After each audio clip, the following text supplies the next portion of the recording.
Hey everyone, thanks for being here today. I wanted to talk about something that is very near and dear to my heart, and that is living in a small space with someone. Anyone, really. For me, it's my partner and our 55-pound rescue dog, Avery, and it can be challenging, I'm not gonna lie. Actually, it can be really, really hard. The first and most important tip I will give you is to zone out your home. Now, our apartment has one pretty long living area that's like an open concept space, and then a separate bathroom and bedroom. We've divided into 1, 2, 3, 4, 5, basically 5 living areas, and it's pretty small. So the main tip I would say is to create different zones within your space as much as possible so that you have an entryway, for example. We don't have like a designated entry area or a hallway or anything remotely resembling that. We just have a door and a closet next to it. But I mean, it's not really an entry. So we've had to create spaces for these different zones, and doing so with different visual hacks that I'll get into next. But the main idea here is try to find areas of your space that you can kind of designate as different living zones, whether that's dining room, living room, kitchen, like the traditional ones. And when you're living with someone and sharing a space, that also becomes like their office. So I'm sitting right next to my partner's home office, which is essentially a desk, like a high-top desk, and his computer, and then files and things underneath it. It's pretty small, but this is his office at home. And if I was living here by myself, I don't think I would have that. But for him, he works in post-production. It's necessary for him to have a space like this. So when planning our area together, that was really important. Now that we have a dog, we also have to have a zone for her, I guess you could say. So she has a little area for her dog bowls. To be honest, she kind of takes up a lot of the apartment anyway. Tip number 2, building on number 1, is to use design as deception. There are some pieces like our high-top dining table and the chairs that are pretty leggy, which I really wanted to maintain because when you walk through the entry, that light from, all the way across where the only window in this area is, that light has to get through to the entry. So I had to still make quite a bit of light accessible through that space. But as a result, the legginess and the height of it separates it as a different area, while also allowing a through point or visibility throughout the entire space. So rugs are incredible for this. If you can use area rugs to your advantage, it's incredible for making different zones for different uses for whoever lives in your home with you, to really separate that out as much as possible. Use lighting. So if you can hang lights in different areas, so the dining area I hung a pendant light up to really kind of anchor that dining space. Before, there was no light there, it just kind of looked like a floating table with some legs. So the light really helps. Same thing with our living space. There's like this big 60s kind of lamp. It's a big lamp. And the way its curvature helps to kind of creates this archway that makes the space look a bit more cohesive. And same with artwork. I find that really helps quite a bit. And specifically when you're sharing a space with somebody, not so much a dog, because my dog couldn't care less about art. This art over here, this wall is mine. There are some nods to my partner here that I've done on purpose. And I wanted him to feel like a part of my gallery wall of art. But on this wall that you cannot see is his art. And I've made sure that both of our artistic sensibilities are included. But I've also tried to separate out the different art into different spaces. So his areas are really his office, his office, and the television, which is behind here. So the TV area where, he's a film buff, he loves to watch films. A lot of his movie art posters are there, framed beautifully, but still they're there.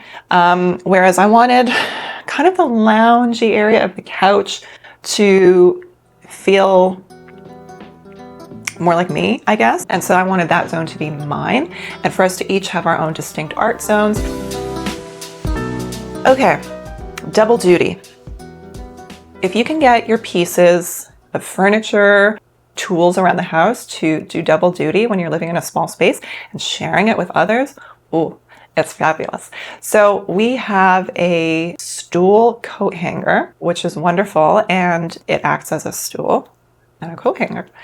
And it, takes up the same amount of square footage as a stool would. Another area that is definitely doing double duty, and I know this is the case in most homes, even people who have many square footages and many rooms, many doors and many walls that we don't, they often use their dining tables as workstations as well, and that's definitely what I do. We mostly eat at our dining table for special occasions, but for every day, we sit at the couch to eat dinner.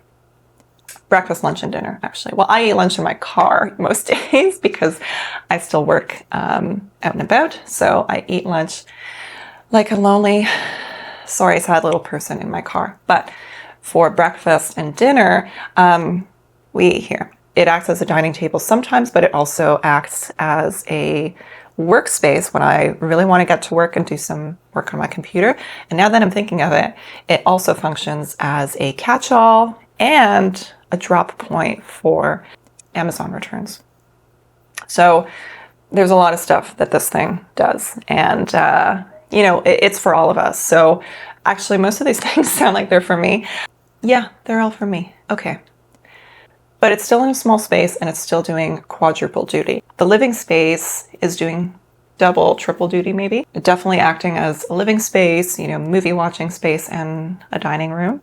Our closet, for example, it's funny because when I initially moved in with my partner, it was filled top to bottom with just reusable Metro bags or grocery bags, just piled, like just stuffed in there, left for dead, and nothing was done with it until, he probably had to go shopping and opened the door just a crack and yanked out a bag and hoped it wouldn't all fall on him. That was one of my biggest projects when I moved in, was to actually make it functional, because underneath all those bags was a washer dryer and really a good amount of space for like linens, cleaning supplies, things that like any household needs. It's just we're in a smaller one. That closet works hard and it holds things for all three of us. Everything in its place. This sounds like a very Mary Poppins rule or tip, but it's so helpful, I find, with a partner and a pooch to have a place for everything, essentially. This is a really easy tip. I won't explain it too much, but what I will say is that everything in this apartment has a home with a little zip code and an address. It all has its little house and it's always returned there. Part of this tip is to allow a little chaos if you have a messier partner. So my partner didn't necessarily subscribe to the everything in its place, Mary Poppins kind of motto, but he has his own zone. This goes back to tip number 1, to zone things out. So his zone is his desk. And so his desk can and does get chaotic, and his side of the closet, actually. And that's okay.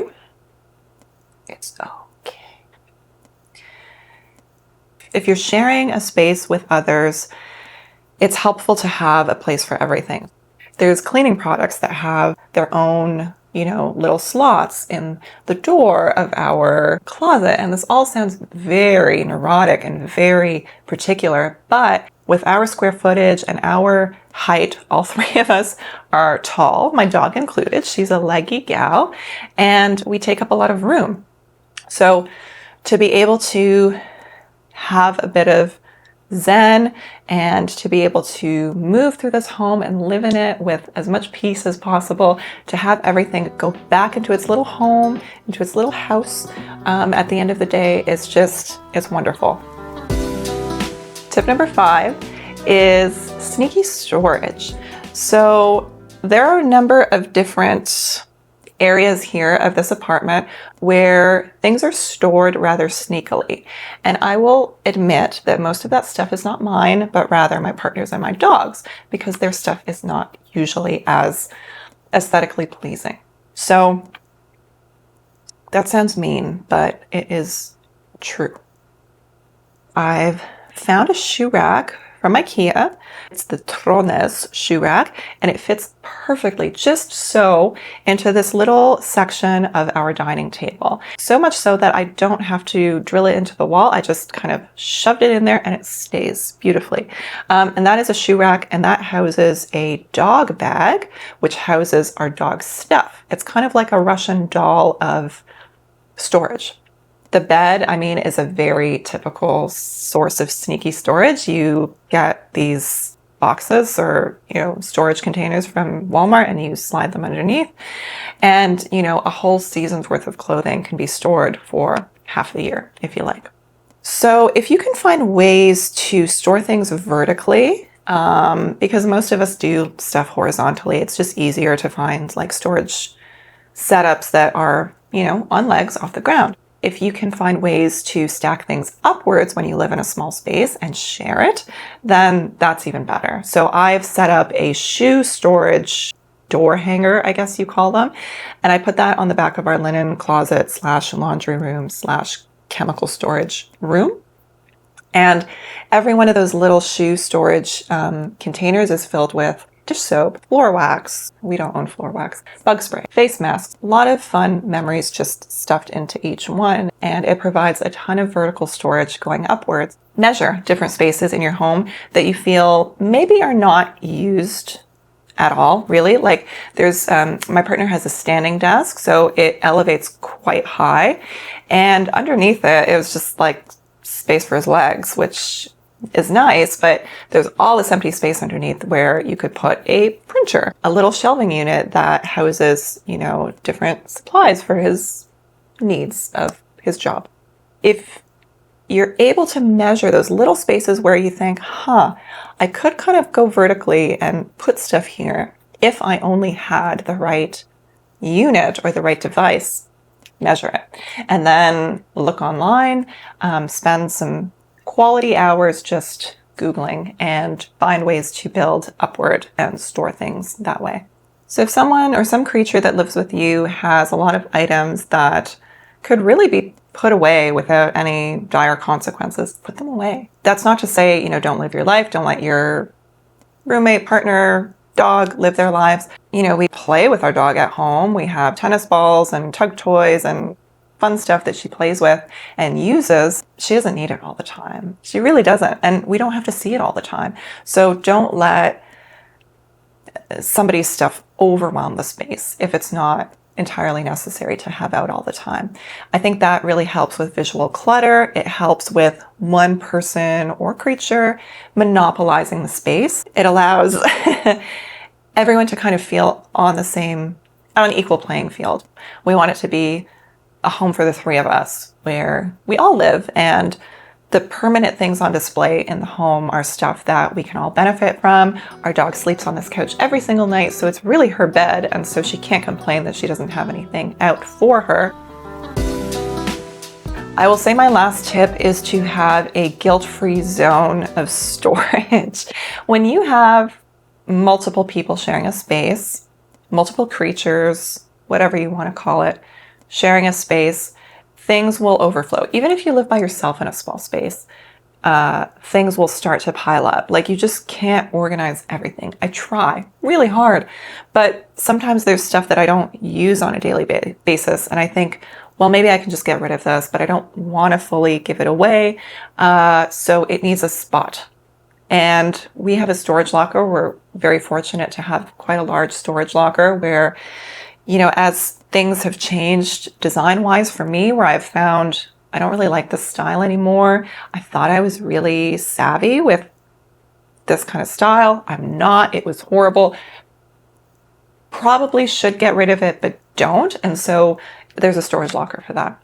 And a lot of the times it's really like purgatory. It's a purgatory for stuff that I don't necessarily want to throw away, but I might need it someday. And I have gone back to things. It's happened. So it's a good space where you can just put things guilt-free, no judgment, just shove it in there and deal with it later.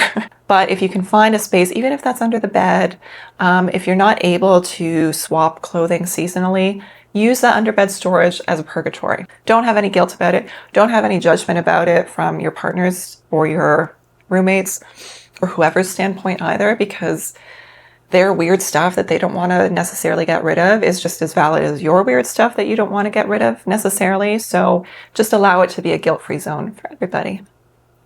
As much as owning a home or living in a house or living in a sizable space, is the goal for most people, it's just not reality for a lot of us. A lot of us have to start or stay in a smaller space, and that's okay. It's not the end of the world. It's somewhere where you can really get to know who you're living with very intimately, and your bond can strengthen. And on the way to the next step of your living situation, you can really hone some really militaristic skills of organization, zoning things out, being pretty minimal with what you really keep and value. And I think it can really serve us all well to practice small space living, even if we live in a bigger space. So try to pare down things as much as possible. Try to make zones for living, for sleeping, for eating, for whatever, and just making the house more functional for everybody in it by employing these different tactics. And I hope that helps. So thank you guys so much for joining me. I will see you next time. Bye.